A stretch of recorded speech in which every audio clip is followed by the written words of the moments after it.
Pinjam Ustaz, biar kerekam di HP. Baik. Izin Ustaz.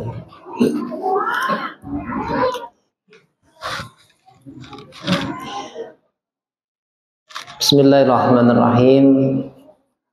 Assalamualaikum warahmatullahi wabarakatuh. Alhamdulillah alladzi a'azzazna bil imani bih wa hadana ila azimin syari'atih wa as'adana bittiba'i afdali rusulih. Asyhadu an la ilaha illallah wahdahu la syarikalah wa asyhadu anna Muhammadan abduhu wa rasuluhu alladzi la nabiyya wa rasula ba'da. Allahumma salli wa sallim wa barik ala sayyidina wa maulana Muhammadin wa ala alihi wa ashabihi ajma'in wa ba'du. Yang kami muliakan saudara kami Bapak Khalik, Haji Yahya, dan semua bapak-bapak serta ibu-ibu yang khusyuk di belakang, ya, mudah-mudahan khusyuk juga nanti mendengarkan. Segala puji bagi Allah Subhanahu wa taala yang pada kesempatan Ramadan kali ini masih memberikan kesempatan kepada kita untuk menikmati hidangan. Semua hidangannya ini bukan hidangan untuk jasmani, melainkan hidangan nafsiyah atau jiwa. Maka jiwa kita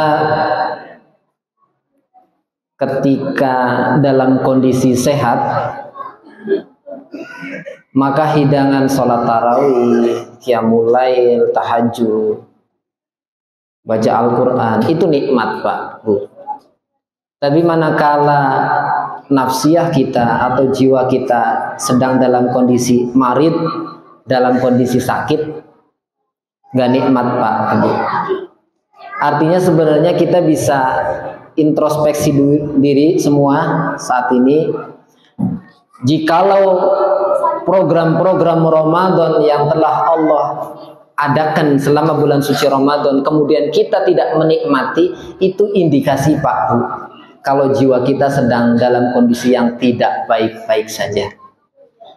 Justru ketika ada program Ramadan, mestinya jiwa kita yang tadinya sedang tidak baik-baik saja kita obatin. Dengan apa? Dengan banyak-banyak taqarrub kepada Allah, tilawah Quran kah, salat sunnah tarawih kah, tambah lagi nanti malam salat tahajud sepanjang malam mungkin dengan tilawah Al-Quran dan sebagainya.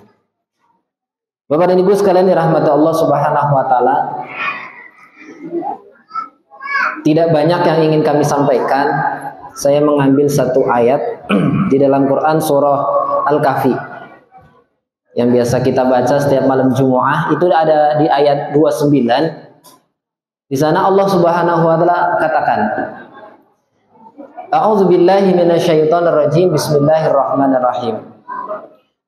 Wa qulil haqqu mir rabbikum.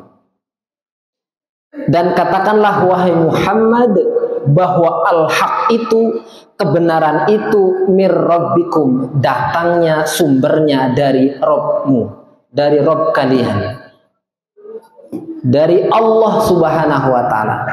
Kebenaran itu mutlak datangnya dari Allah Subhanahu wa taala. Faman syaa'a falyu'min. Jika kalian berkehendak atau menginginkan, maka berimanlah dengan kebenaran yang datangnya dari Allah Subhanahu wa taala. Pilihannya faman syaa'a falyu'min. Jika kalian yakin maka beriman dengan apa yang datangnya dari Allah, yaitu Al-Qur'an. Faman syaa'a falyakfur. Dan yang kedua, kalau memang tidak beriman, pilihannya cuma dua.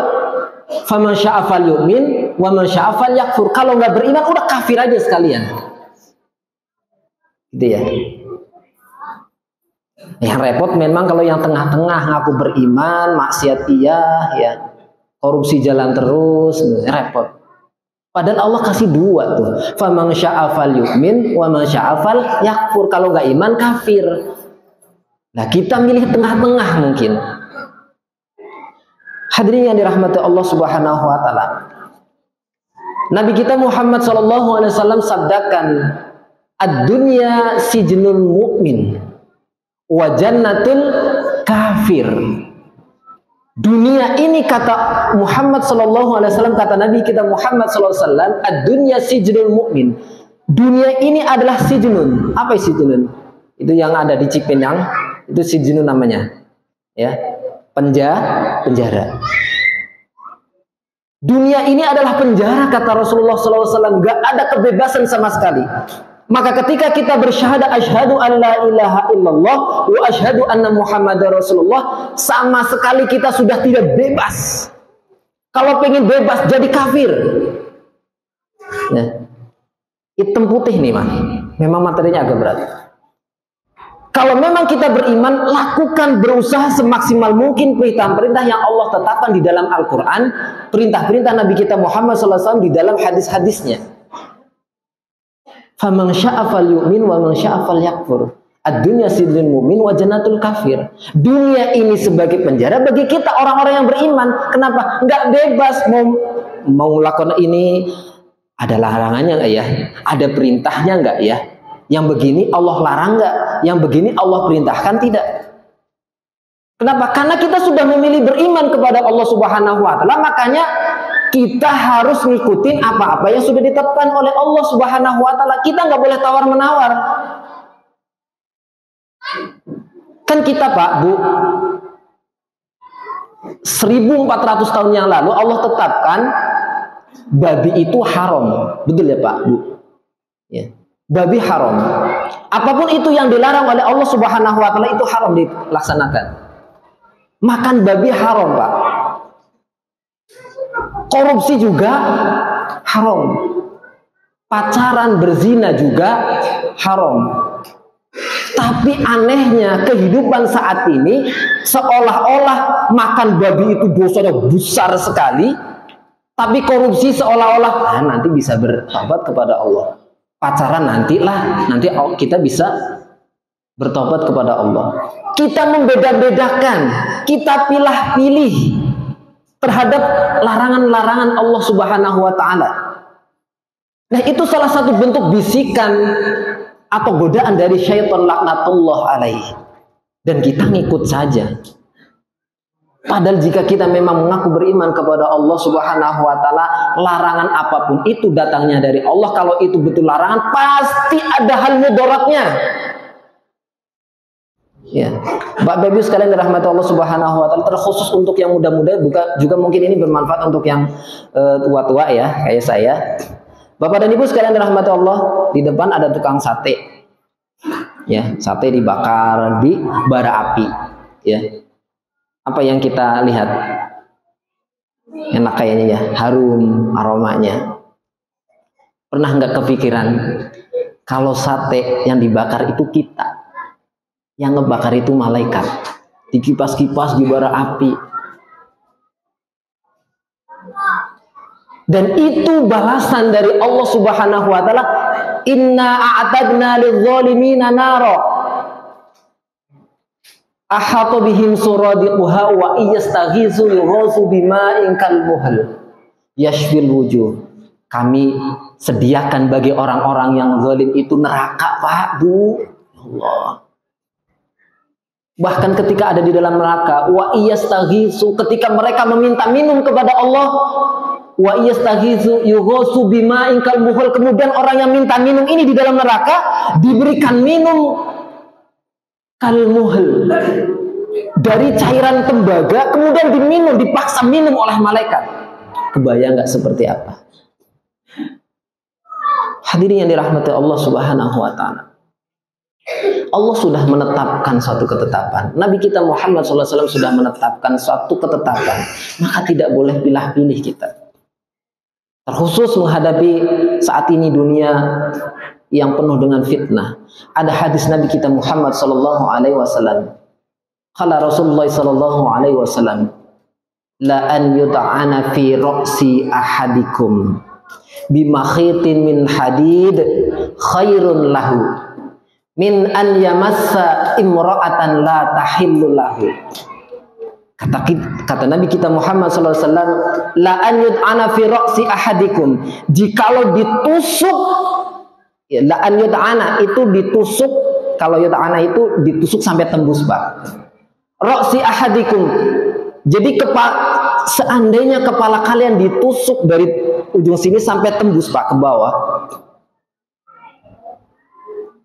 khairun lahu, itu kata Rasulullah, itu lebih baik min an yamassa, daripada kalian menyentuh imra'atan la tahillu lahu, seorang perempuan yang belum halal bagi kalian. Perhatikan, ini Nabi yang bilang, ditusuk dengan besi panas dari kepala sampai ujung, mohon maaf, dubur, itu lebih baik daripada kalian atau kita menyentuh perempuan yang belum halal buat kita. Ngeri nggak? Ngeri, Pak. Bagi orang-orang yang beriman nggak usah nanya lagi. Kenapa? Karena ini sudah ditetapkan oleh baginda Nabi Sallallahu Alaihi Wasallam. Berusaha menjauhi apa-apa yang Allah larang, apa-apa yang Nabi kita Muhammad Sallallahu Alaihi Wasallam larang. Hadirin yang dirahmati Allah Subhanahu Wa Taala. Adapun bagi kita orang-orang yang beriman, yang mukmin, kata Rasulullah Sallallahu Alaihi Wasallam, a'dadu li'ibadis solihin, kami janjikan kepada orang-orang yang salih. Mudah-mudahan kita nih, Bapak dan Ibu sekalian rahmatullah, wala ainun ra'at, suatu kenikmatan yang belum pernah dilihat oleh mata, wala uzunun sami'at, dan belum pernah terdengar oleh telinga, wala khatara ala qalbin bashar, dan belum pernah terdetik sedetik pun di dalam qalbun atau hati kita. Itu balasan bagi orang-orang yang beriman, beramal soleh. Hadirin yang dirahmati Allah Subhanahu Wa Taala, iman kafir sama-sama punya konsekuensi, baik di dunia maupun di akhirat. Kalau di dunia itu menjadi surga bagi orang-orang yang kafir, ad-dunya sijnul mu'min wa jannatul kafir, ya. Tapi ketika nanti di akhirat, maka surga jelas hanya diperuntukkan kepada orang-orang yang beriman. Tapi bagi orang-orang yang kafir, akhirat adalah satu yang amat sangat mengerikan. Di momen Ramadan ini mudah-mudahan kita bisa memaksimalkan ketasliman kita kepada Allah Subhanahu Wa Taala. Mukmin kita harus mukmin hak, mukminul hak, mukmin yang benar-benar mukmin. Jika Allah perintahkan, kerjakan. Jika Allah larang, tinggalkan. Kebenaran atau sesuatu yang Allah perintahkan, pasti ada sesuatu yang indah, sesuatu yang baik bagi kita. Akan tapi ketika Allah larang, pasti ada satu yang besar yang membahayakan kita atau sesuatu yang tidak mengenakan untuk kita. Sehingga mudah-mudahan dengan demikian kita betul-betul menjadi Islaman.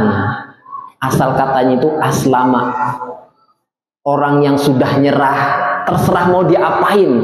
Kalau kita Islam kepada Allah, berarti kita sudah pasrah terhadap apa-apa yang nanti Allah akan perintahkan kepada kita. Kalau kita betul-betul Islam, aslama yuslimu islaman, isim fa'ilnya muslim. Kita sebagai orang muslim berarti kita harus aslama, taslim, siap diatur oleh Allah Subhanahu Wa Taala dengan aturan-aturan yang sudah baku di dalam Al-Quran dan apa-apa yang sudah ditetapkan oleh baginda Nabi Sallallahu Alaihi Wasallam. Insya Allah. Hadirin yang dirahmati Allah, demikian yang bisa kami sampaikan. Mudah-mudahan Ramadan ini kita bisa maksimalkan untuk bertambah ketaatan, ketakorup kita kepada Allah Subhanahu Wa Taala. Amin ya rabbal alamin. Hadanallahu wa iyyakum ajma'in. Assalamualaikum warahmatullahi wabarakatuh.